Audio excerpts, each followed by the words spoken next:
अब आगे रुक कर लेते हैं उत्तराखंड का, जहां से हमारे ब्यूरो चीफ योगेश शैली जुड़ चुके हैं। जी योगेश जी, ऐसी कौन कौन सी खबरें हैं जो सुर्खियों पर रहने वाली है? वहीं जम्मू कश्मीर के पहलगाम में हुए आतंकी हमले का कितना रोष देखा जा रहा है वहां? जी आपको बताएं, जिस तरीके से जम्मू कश्मीर के पहलगाम में जो आतंकी घटना हुई है, उसके बाद से पूरे प्रदेश को भी अलर्ट मोड पे रखा गया। और खासतौर पे बात करें मुख्यमंत्री पुष्कर सिंह धामी की, तो उन्होंने यहाँ पर निर्देश दिए हैं कि किसी भी तरीके की लापरवाही ना होने पाए और अलर्ट मोड पे रखने के साथ ही चेकिंग अभियान चलाया जा रहा है, जिसको देखते हुए खासतौर पे कल देहरादून में कई जगहों पर चेकिंग अभियान चलाया गया। इसके अलावा जनपद उधम सिंह नगर में ये चेकिंग अभियान चलाया गया है, क्योंकि ये दोनों ही जनपद सीमा से लगे हुए हैं, उत्तर प्रदेश की सीमा से लगे होने की वजह से यहाँ पर संभावनाएं काफी अधिक बढ़ जाती हैं इस तरीके की घटनाओं की। तो इसको लेते हुए अलर्ट मोड पर रखा गया है। और कल चाहे उधम सिंह नगर के एसएसपी की बात करें या फिर देहरादून के एसएसपी की बात करें, तो उन्होंने सघन चेकिंग अभियान चलाया, चाहे वो रेलवे स्टेशन हो या बस स्टॉप हो। इन जगहों पर खास तौर पर पूछताछ भी की गई और अभी तक पुलिस को अलर्ट मोड पे रखा गया है। किसी भी संदिग्ध परिस्थिति को देखते हुए पुलिस पूरे तरीके से अलर्ट मोड पे है। और इसको लेकर के सीएम धामी के भी सख्त निर्देश हैं कि कोई भी इस तरीके की कोई सूचना यदि प्राप्त होती है, कुछ भी होता है, तो पुलिस पूरे तरीके से अलर्ट मोड पर रहे। इसके अलावा आपको बताएं कि खासतौर पे 4 धाम यात्रा की अगर हम बात करें, क्योंकि यात्रा शुरू होने वाली है 30 तारीख से, ये यात्रा शुरू होनी है 30 मई से, लेकिन उसी को मद्देनजर रखते हुए जिस तरीके से ये आतंकी हमला हुआ है, तो ये भी माना जा रहा है कि कहीं यात्रा को प्रभावित करने के लिए आतंकवादी गतिविधियां न सक्रिय हो जाए, तो उसको लेकर के भी खास तौर पे अलर्ट मोड पर दिख रहा है। लेकिन यहाँ राजनीतिक पारा भी पूरे तरीके से 4 धाम यात्रा को लेकर के चढ़ता हुआ दिखाई दे रहा है, क्योंकि भारतीय जनता पार्टी और कांग्रेस के बीच में अब 4 धाम यात्रा को लेकर के चुनावी जंग शुरू हो चुकी है। और ये जंग कुल मिलाकर के जो व्यवस्थाएं हैं 4 धाम यात्रा को लेकर के, उसको लेकर के कहीं ना कहीं ये जुबानी जंग शुरू हो चुकी है। कांग्रेस का खुले तौर पर आरोप है कि भारतीय जनता पार्टी श्रद्धालुओं की संख्या बढ़ाने में जरूर लगी है, श्रद्धालुओं को अधिक से अधिक संख्या में उत्तराखंड बुलाने को तो आतुर है, लेकिन व्यवस्थाएं जो होनी चाहिए उस पर सरकार का कोई भी फोकस नहीं है। जहां तक की बात करें कि सड़कों की, तो सड़कें जिस तरीके से बनाई जानी चाहिए थी वो अभी तक तैयार नहीं हो पाई हैं। चारों धामों में जो व्यवस्थाएं होनी चाहिए थी, रहने की व्यवस्थाएं होनी चाहिए थी, वो अभी तक सुचारू नहीं कर पाई है।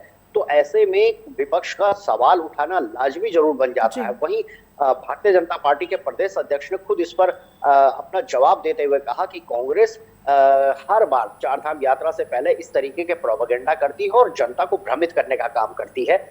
सरकार पूरे तरीके से तैयार है और यात्रा को लेकर के चाहे बद्री केदार मंदिर समिति की बात करें या फिर यमुनोत्री गंगोत्री समिति की बात करें, तो सभी ने अपनी तैयारियां यहाँ पर पूरी कर ली हैं। और कोई भी किसी भी तरीके की परिस्थिति के लिए यदि श्रद्धालुओं की संख्या भी बढ़ जाती है, तो भी पूरे तरीके से सरकार अपनी तैयारियां कर चुकी है।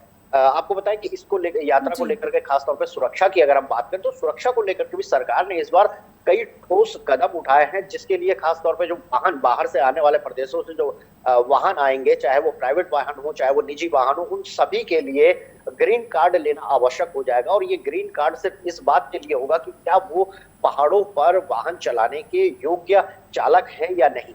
यदि जो चालक पहाड़ों पर वाहन चलाने के योग्य नहीं होंगे, तो उनको पहाड़ों पर नहीं जाने दिया जाएगा। और सेल्टरिंग के माध्यम से, यानी कि उत्तराखंड के जो वाहन है, जो यहाँ पर ट्रेन ड्राइवर हैं, उन्हीं से वो अपनी यात्रा कर सकेंगे। तो कुल मिलाकर सरकार भले ही अपनी तरफ से पूरी तैयारियां कर रही है, लेकिन विपक्ष भी कहीं से भी पीछे नहीं है और सरकार को घेरने का हर संभव प्रयास यहाँ पर कर रही है। इसके अलावा बात करें अगर हम यूसीसी की, तो यूसीसी को लेकर के सरकार के पास लगातार जिस तरीके से एप्लीकेशंस आ रही हैं, तो खास तौर पे बात करें लिव इन रिलेशनशिप को लेकर के, तो लिव इन रिलेशनशिप को लेकर के लगातार आवेदन सरकार के पास आ रहे हैं। और सरकार उन पर जो लिव इन रिलेशनशिप की जो नॉर्म्स बनाए गए हैं, जो मानक बनाए गए हैं, उनको लेकर के पूरा चेकिंग कर रही है। और लिव इन रिलेशनशिप को लेकर के अब जो आवेदन आने शुरू हुए हैं, तो सरकार इस पहल को लेकर के काफी उत्साहित है कि कहीं ना कहीं लोगों में उत्साह दिख रहा है। और लिव इन रिलेशनशिप को लेकर के जो रजिस्ट्रेशन हो रहे हैं, सरकार इसको कहीं ना कहीं अपनी एक उपलब्धि के रूप में भी जरूर गिन रहा है।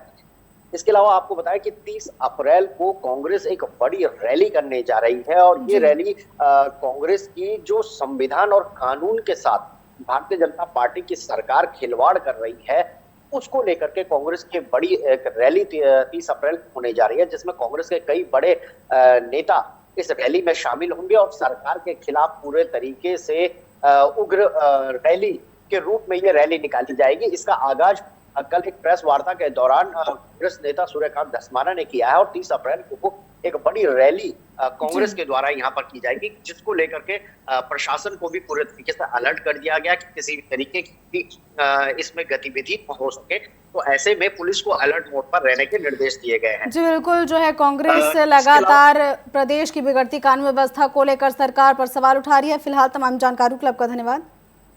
और ये थे हमारे ब्यूरो चीफ योगेश शैली, जिन्होंने बताया कि कई ऐसी खबरें हैं जो सुर्खियों पर हैं। और साथ ही आपको बता दें कि 4 धाम यात्रा जल्द ही शुरू होने वाली है और जम्मू कश्मीर के पहलगाम में जो आतंकी हमला हुआ था उसके बाद से जो है धामी सरकार और भी अलर्ट हो गई है, क्योंकि 4 धाम यात्रा के दौरान काफ़ी ज़्यादा पर्यटक वहाँ आते हैं और अपनी श्रद्धा भक्ति दिखाते हैं। वैसे में जो है पहलगाम के आतंकी हमले के बाद धामी सरकार ने सुरक्षा के इंतजाम और भी बढ़ा दिए हैं।